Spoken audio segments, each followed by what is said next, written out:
Hey YouTube, it's JP Dillon. Today we're looking at a 1952 Coronado model 8515A. Technically the full model is the 05RA2-43-8515A, but that's all chassis information really. Coronado was the house brand for the gambel-skogmo department stores, or just plain old Gambel's department stores. The store chain, I believe, went defunct sometime in the 1980s, and they had these electronics made for them, these radios, television. I had a Coronado television that was quite well made, Wells Gardner chassis, so I'm not sure who made this one, very likely Wells Gardner though. This was brought in by a viewer of the channel, and it works. It was serviced by somebody, but the FM performance is pretty poor. So we're going to see if we can improve that somewhat, because he doesn't want to spend a whole bunch of money on it. He just kind of wants it to work. So let's take a look at the back, such as it is. And obviously we are missing some hardware to hold it up here. So let's get the antenna off. And we can see here that there's our model tag information there. This is not a cheaply built radio. It's got a big power transformer. This is a plug-in rectifier, which must have been replaced at some point. It'll come out.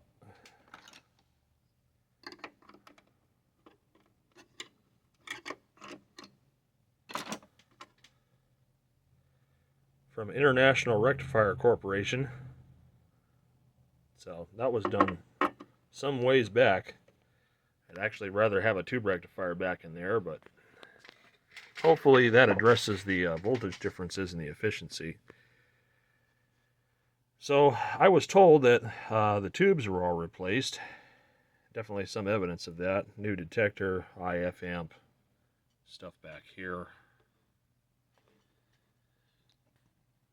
So we're going to see if we can improve the performance a little bit. It's got a RCA jack for a phono pickup, so that's kind of cool.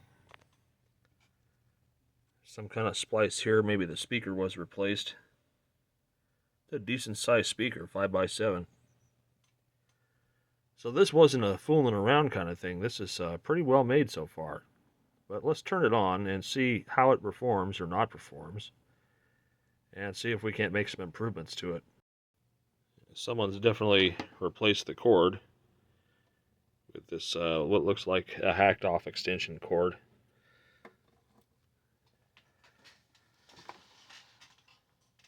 Yeah, let's see here. That's like really loose. It's kind of cool how the dial lights up. Nice backlit dial. Got to see why this is so loose and sloppy.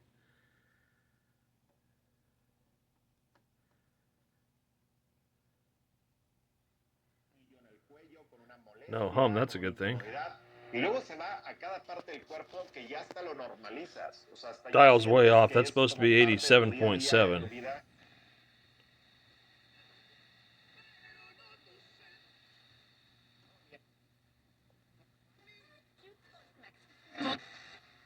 Yeah, he's right about the FM performance.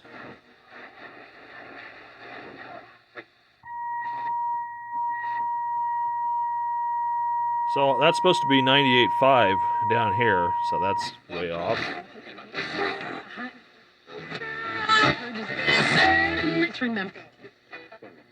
So basically it gets the 3 strongest stations in San Diego, and that's about it. Let's see how our AM works.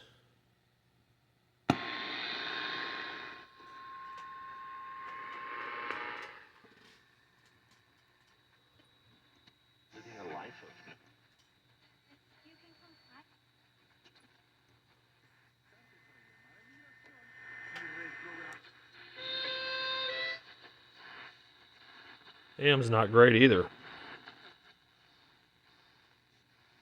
Will not do so until There's 600.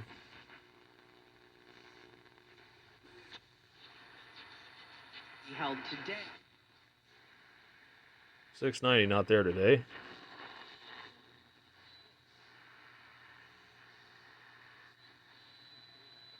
Not much of anything. Now, I suspect that that antenna they got on the back really isn't the right one. Alright. So let's pull the knobs in the tuner dial here, and then we'll take the chassis out. I'm going to need 2 hands for this one. It comes off. So the AM dial is pretty close, the FM isn't. And there's your 2 backlights right there. So that's kind of neat. Hard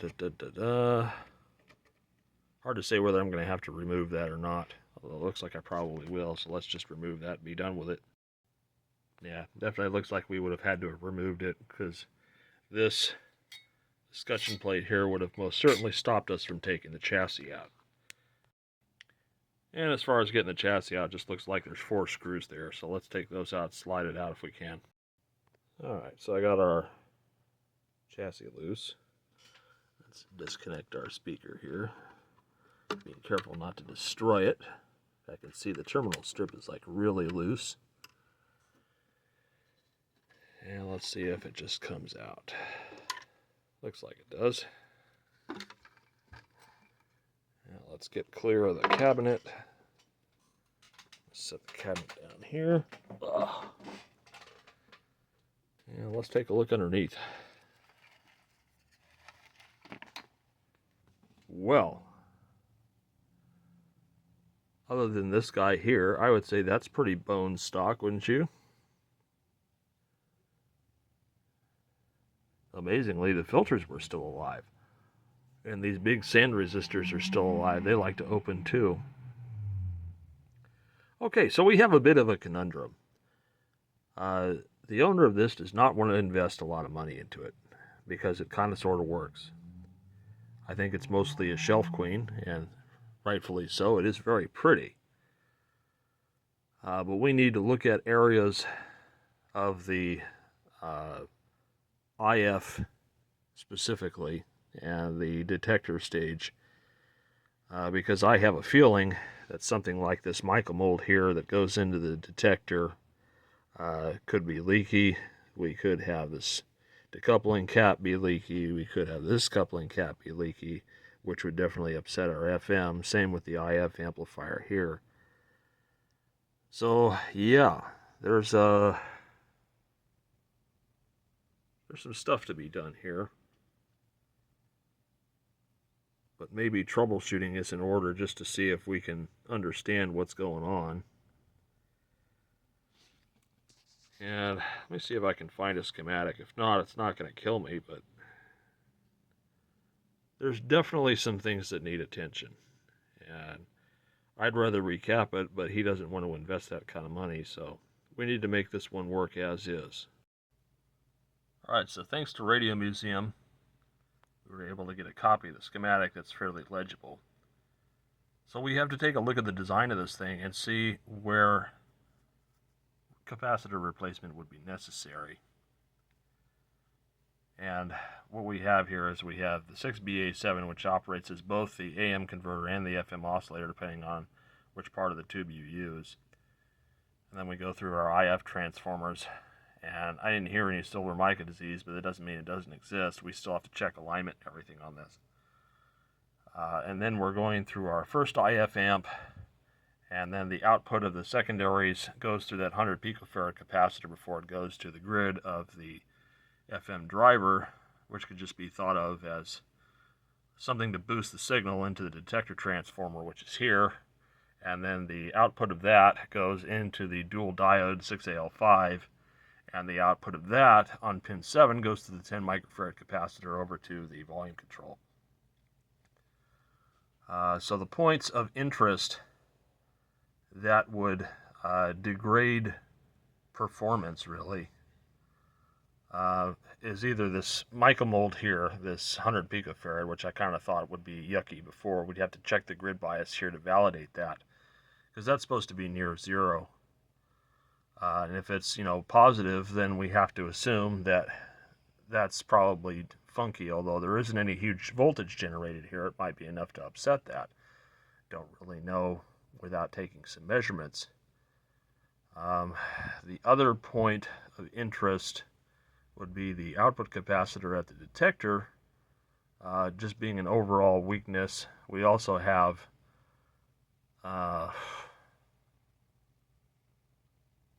that's interesting. Is that supposed to be bridged together there? Because that doesn't make a whole lot of sense. I guess it's operating at such high frequencies that this maybe wouldn't matter, but that's grounding out there. Well, anyways, definitely check the output of the detector. And then we have, well, at first I thought about this guy here, but even if he shorts, that's just going to make this tube conduct more. So I'm not sure if it would actually be a detriment to the circuit or not. Obviously, if we have C11 here short, that's going to pull down the IF there. So I think we need to turn it on and take some measurements and see what's going on here. We do have a couple of test points here. Like that's cathode voltage there. That's supposed to be 0.5 volts. That seems to be pretty critical. Same with here on the AFM driver. So let me make a printout of this and then we'll compare with what it's doing. If you're curious, the reason why this is loose, as you can see, is because this nut here is not being very nutty.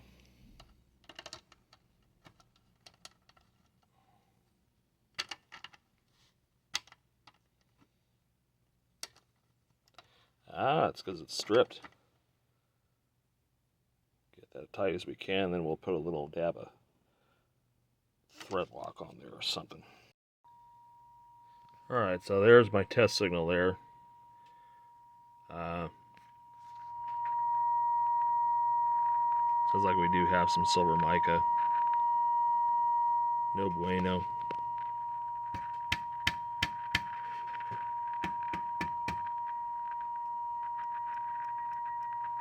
Wiggle the IF tubes.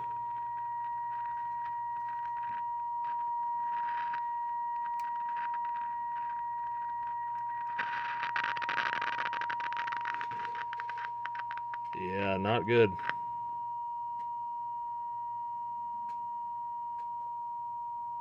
Are you going to calm down now?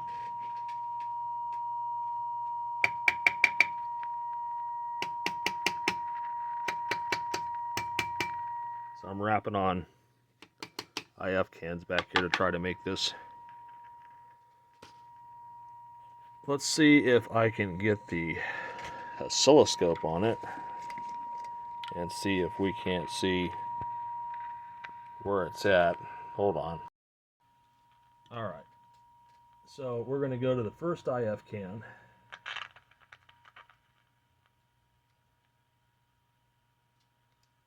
See if I can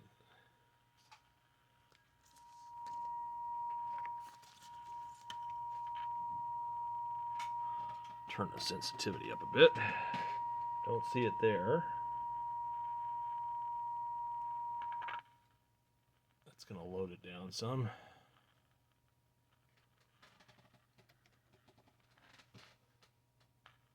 But I don't see it there.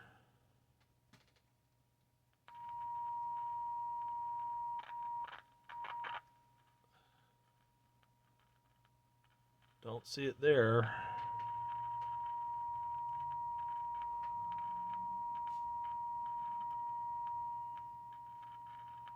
That's going into the FM driver. Don't see it there. And let's go to the detector transformer. That's probably going to piss it off.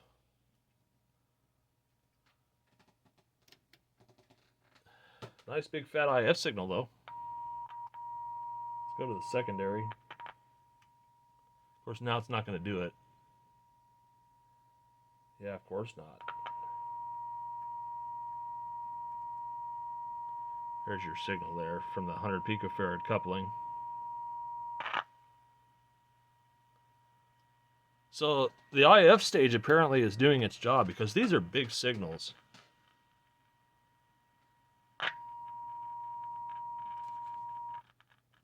Oh, it's It's not silver mic, that's in the audio. Turn the volume all the way down, it's still there. Alright, false alarm. Okay, let's go back to taking voltage measurements and see if we can make any improvements, because my signal generator is like 30k microvolts, and we're like barely touching it here.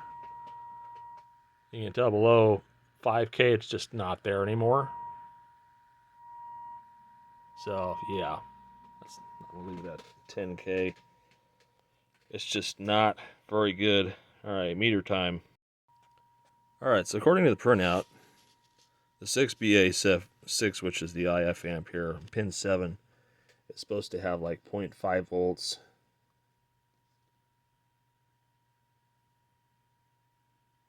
Am I on the right tube here? Because that's reading about 1 volt. So I wonder if R7's gone up. Maybe? Yes, no? Yeah, let's double check here. Yeah, that's the right tube. So pin 6 is supposed to be, looks like 0.86 there, or 8.86 volts there. Yeah, 86 volts.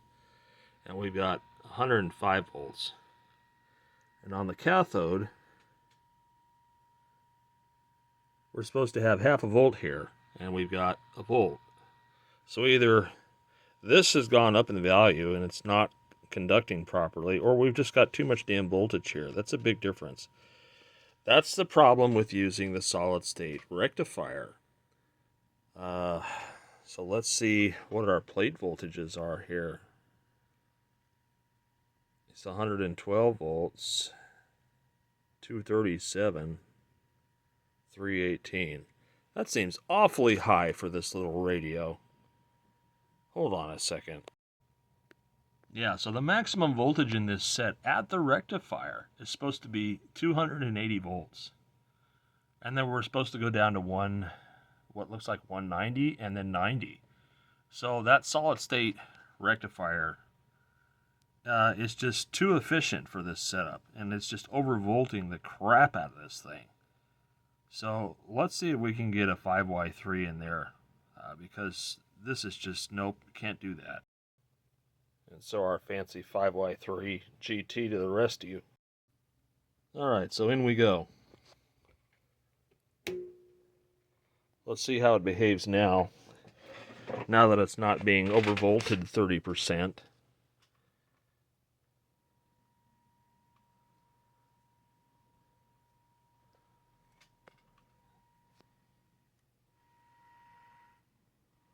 Alright, let's check our voltages now. There we go. So 270 out of 280. 200 out of 190.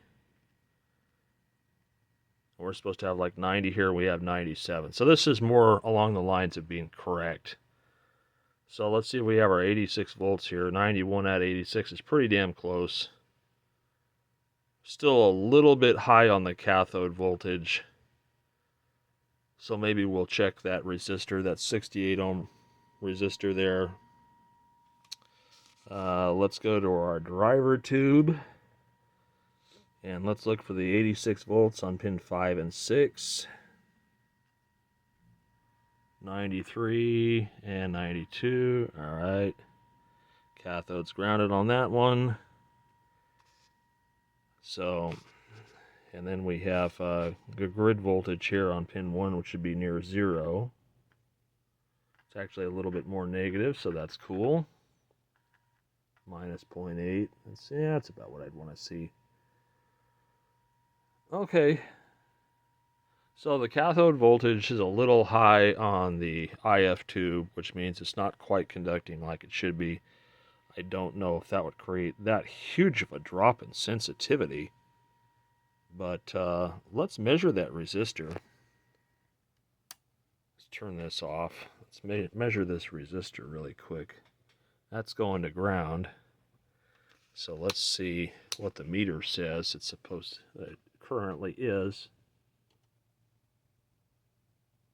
That's pretty close to 68 ohms.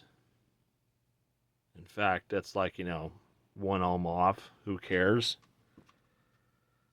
So I don't know, maybe this tube isn't conducting correctly. Let's check and see if we have the proper screen voltages here. We need to see if the plate voltage looks good. Should be 85 or 86. Let's look at the plate voltage. Yeah, 93, 92. It's loading down, so that's all right. It's warming up now. So nominally, the only thing left to check really is IF alignment. And maybe it'll behave a little bit better once we tweak that out a bit.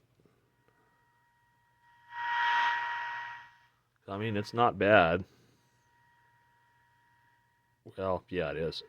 I've got it on 10,000 microvolts here, so we need to address some things. Let's get to that.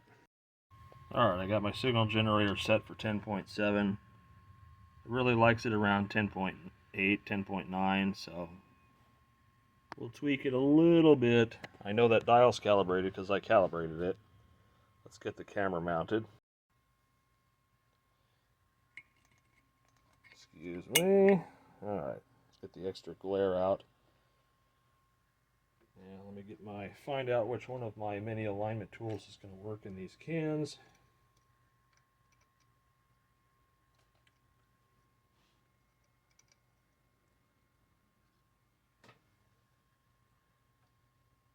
Or this is going to require something fancy. Hard to tell.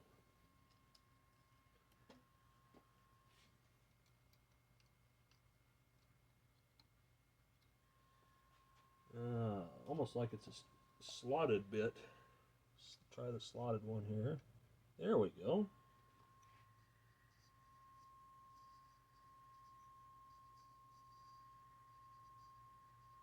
Peek that a bit.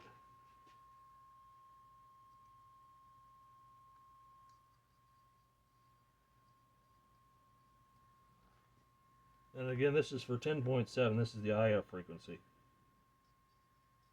I think that's one of my AM cans. That doesn't do anything, so we're just going to put those back where they were.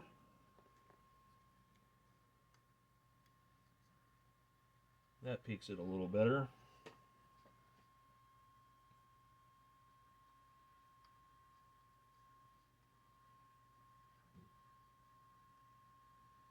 Yeah.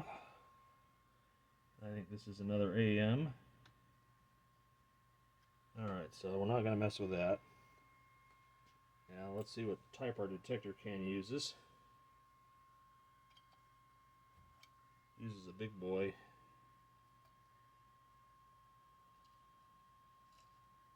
See if I even have one that large.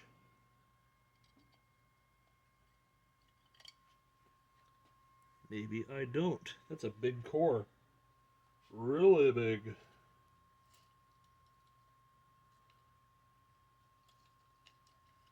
Let me see here. Hold on. I have more stuff up here. More alignment kit stuff. Let's see if I have one of the big ones in here. Maybe this one. That's a large core. Yep, that one fits. Alright. So let's tweak the detector a little bit. Holy cow. That woke it up a bit. We can turn the signal down some.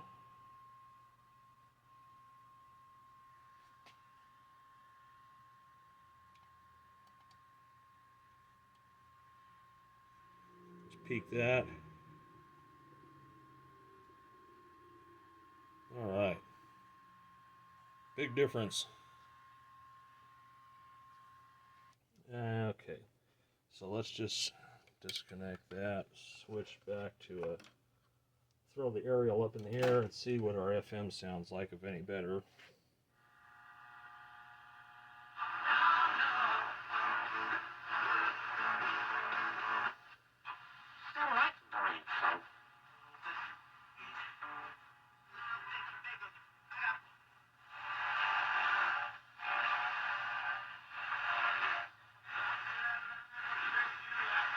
More sensitivity, but still isn't very clear.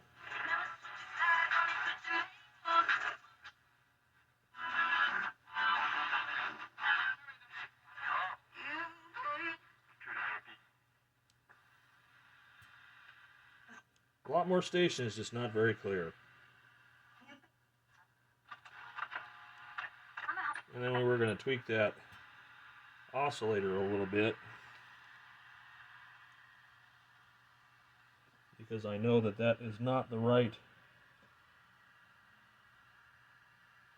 Trying to see how they do that here. Apparently it's one of those squeeze the core kind of things.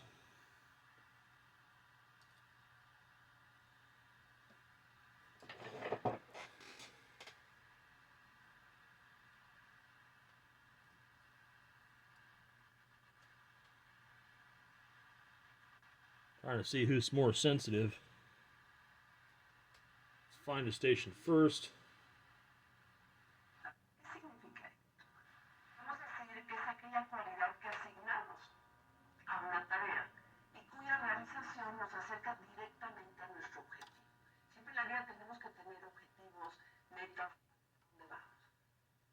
Okay, so we stretch that out. Yep. Alright. So I need to widen this core to change the oscillator frequency a little bit.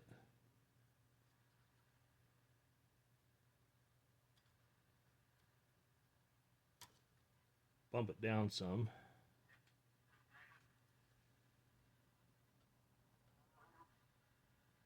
Getting closer.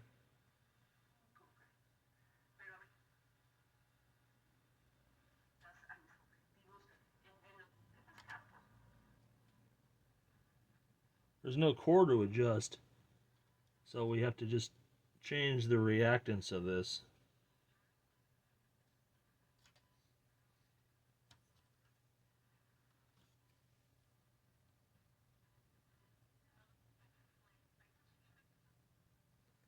Yeah, I might have gone a little far.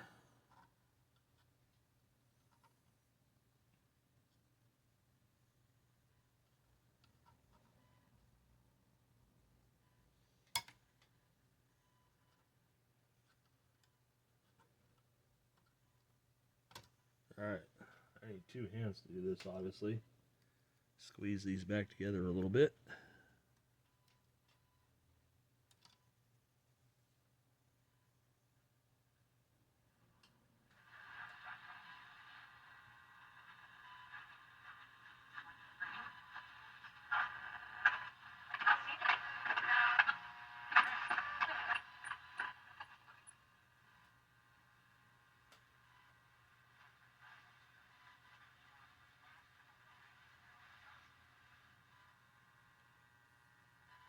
Got a little bit too far off.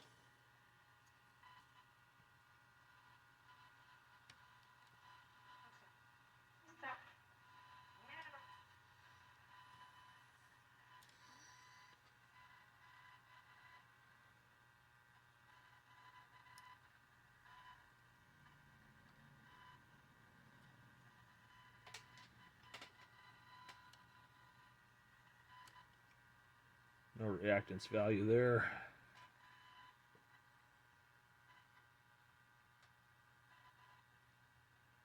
Alright, stand by. Let me tweak with this a little bit. I'm burning up time here. Yeah. I had to carefully squeeze all these and make sure the distance of them between was all together, so.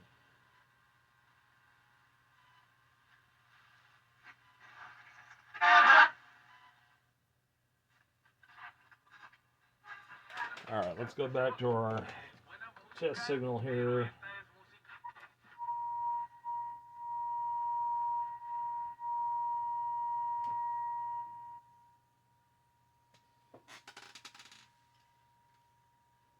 And we'll see if widening these makes our RF sensitivity a little bit better.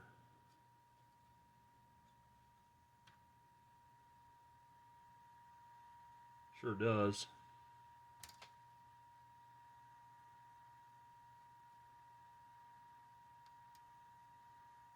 Now this is kind of a crude way of doing it, but we'll double.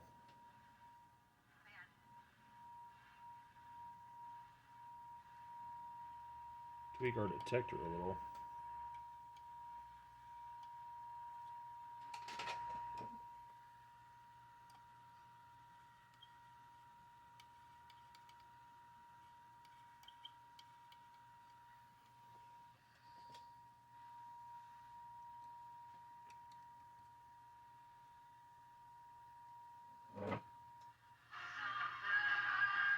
Much better.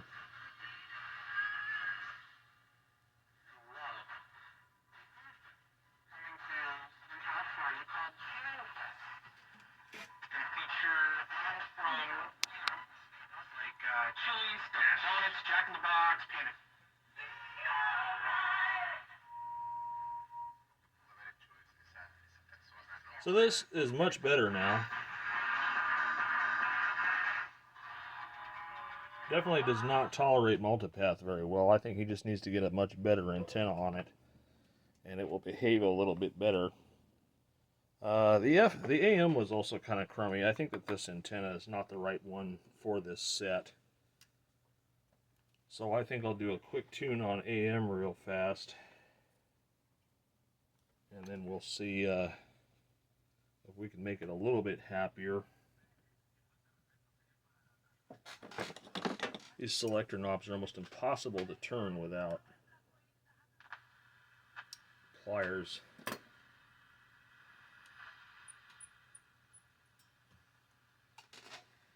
All right.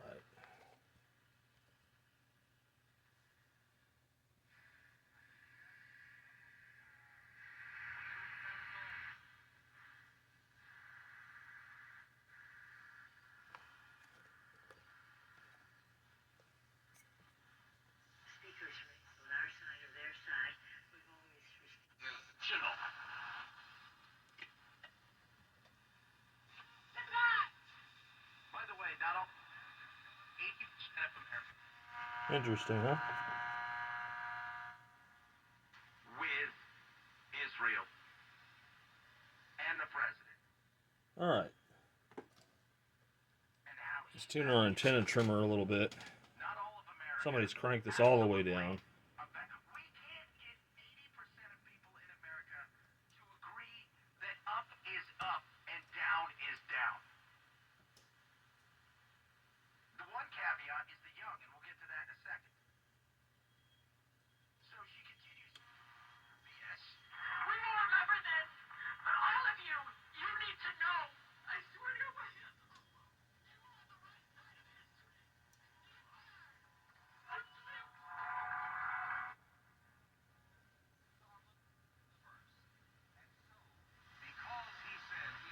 I'll stick to something a little weaker on the band.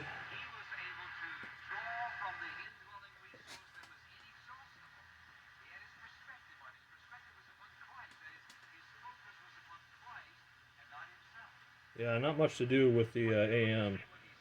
I think it just needs a better tuned element. This isn't the correct element for the radio. This is just what it has. So, but the FM is much improved. So I think we're going to stop and reassemble this one. I don't think there's a whole lot more we can do to it.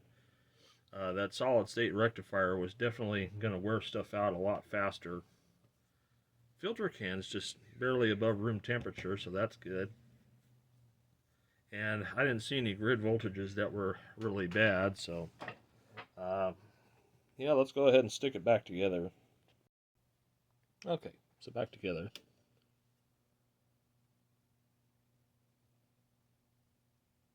See if it behaves a little bit differently now. Put some Loctite on those threads so that this doesn't come loose, hopefully. Oh, silly me. Forgot to hook the speaker back up. Alright, dumbass for hire, take two. Always helps to hook up the thing that's supposed to make the noise.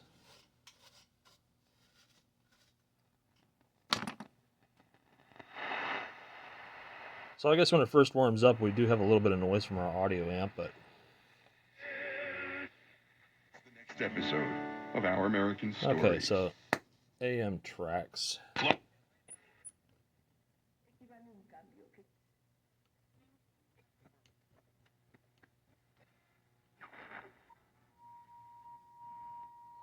.5 tracks. Let's get the...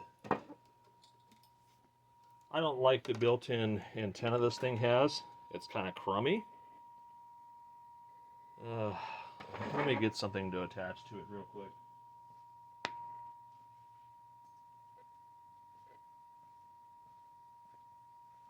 Snap, crackle, pop.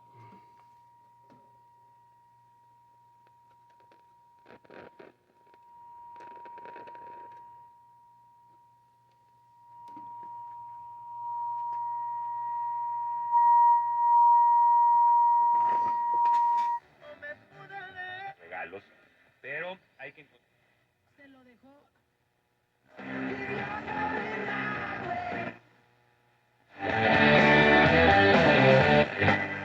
Much better. Paylove.com right now with the gift of 20.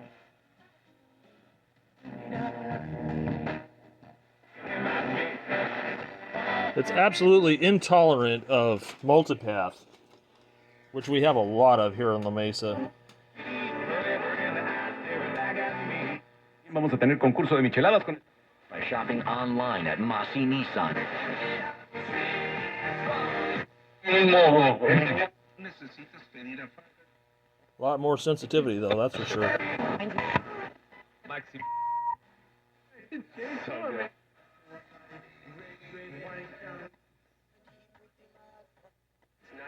Music stretch.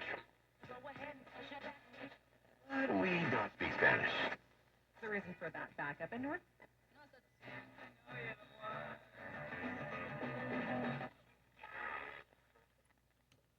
Alright, so I'm going to call this one a day.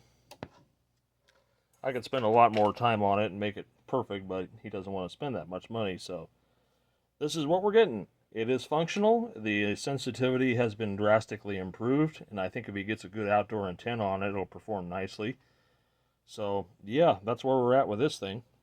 So anyways, hope you guys enjoyed watching the video, and more stuff to come.